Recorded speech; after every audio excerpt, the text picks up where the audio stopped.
Banyak orang bilang tas itu dupe Super Porter.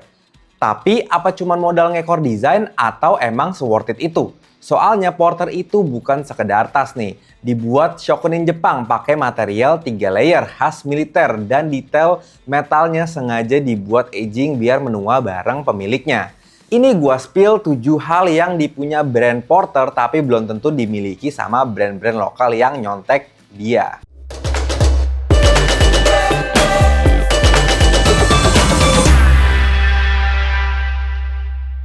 Alasan pertama adalah sejarahnya.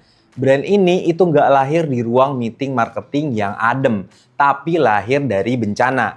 Nah, pada tahun 1923 itu terjadi gempa besar Kanto di Jepang. Saat itu pendirinya Kichizo Yoshida itu berhasil nyelamatin harta bendanya cuman pakai tali sederhana yang ada di bahu. Nah dari situ dia dapat wangsit nih. Tas itu pertama-tama harus jadi alat angkut yang benar. Filosofi ini yang bikin Porter itu beda sama brand fashion lain.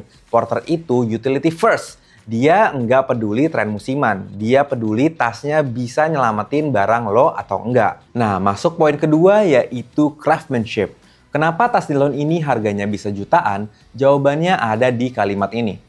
Issue Newcon, artinya one stitch all soul, satu jahitan segenap jiwa.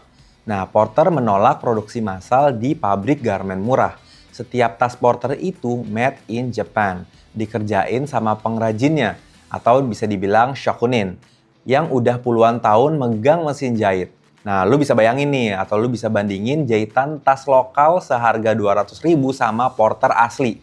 Nah, kerapatan benangnya, terus juga kekuatan sambungannya, itu bagaikan langit sama bumi. Kalau lo beli Porter, lo itu beli dedikasi seumur hidup pengrajinnya. Kalau kalian nyari berbagai macam tas dari mulai backpack, sling bag, dan tote bag, itu kalian bisa cari di wia.id dengan cara klik link yang ada di atas ataupun link yang ada di deskripsi di bawah. Poin ketiga adalah inovasi material.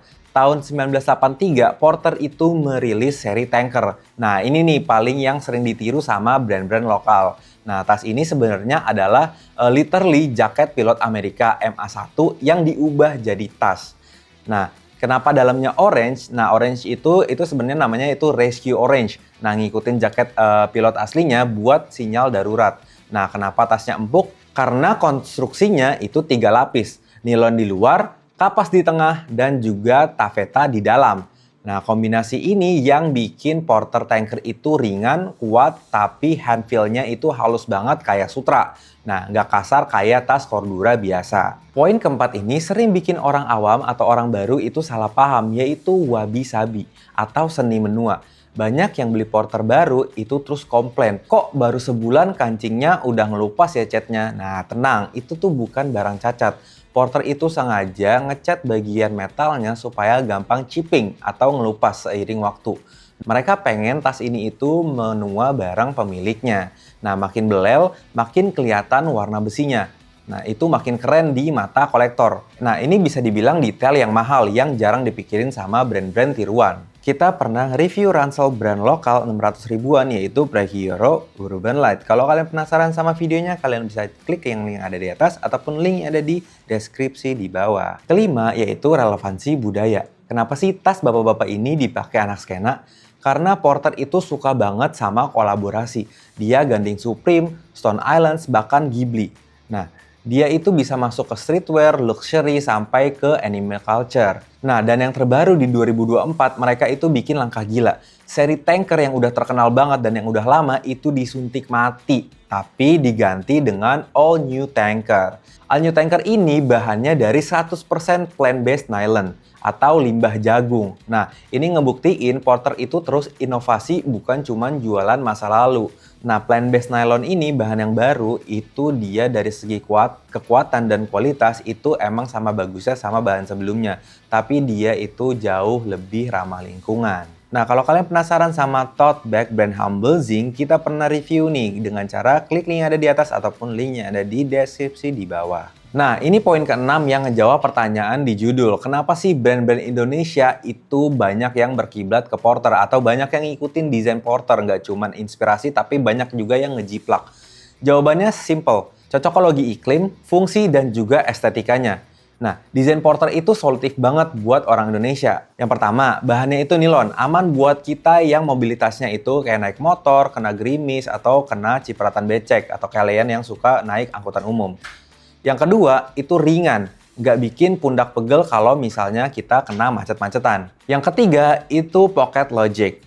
Banyak kantong kecil yang pas banget buat naro-naro barang kayak receh parkir ataupun kayak kunci-kunci, itu bisa taruh di kantong-kantong kecil yang ada di tas Porter. Nah, brand lokal kita ini pinter. Mereka itu bisa ambil rumus sukses ini disesuaikan sama kantong pelajar, jadi harganya bisa terjangkau. Dan boom, laku keras. Karena emang fungsinya itu kepake banget di sini. Jadi kesimpulannya, Porter Yoshida itu legendaris karena dia berhasil mengubah barang militer jadi barang fashion yang fungsional dan timeless juga. Nah, dia itu ngebuktikin kalau tas nilon itu bisa sama mewahnya sama dengan tas kulit. Nah, brand lokal itu memanfaatkan sesuatu yang sudah terbukti dengan bikin style ala Porter buat harian. Dengan harga yang bisa dibilang affordable, banyak yang terinspirasi dari desain dan filosofinya Porter, tapi juga banyak yang nyontek plek-ketiplek dan dipasarkan dengan kata inspiratif. Terinspirasi itu bukan hal yang salah ya, nggak pernah salah karena there is nothing new under the sun. Tapi kita harus tahu nih, kalau support brand lokal yang plek-ketiplek atau nyontek itu tandanya sebenarnya kita nggak support. Nah, itu tadi 7 alasan kenapa Porter Yoshida jadi legenda. Gimana nih menurut kalian? Mending nabung buat dapetin DOG Porter atau support local pride dengan beli brand lokal yang desainnya mirip? Coba berantem di kolom komentar ya. Kalau kalian suka konten kayak gini, jangan lupa like dan subscribe supaya kalian nggak ketinggalan sama video-video selanjutnya. Gua Noval, see you in the next video.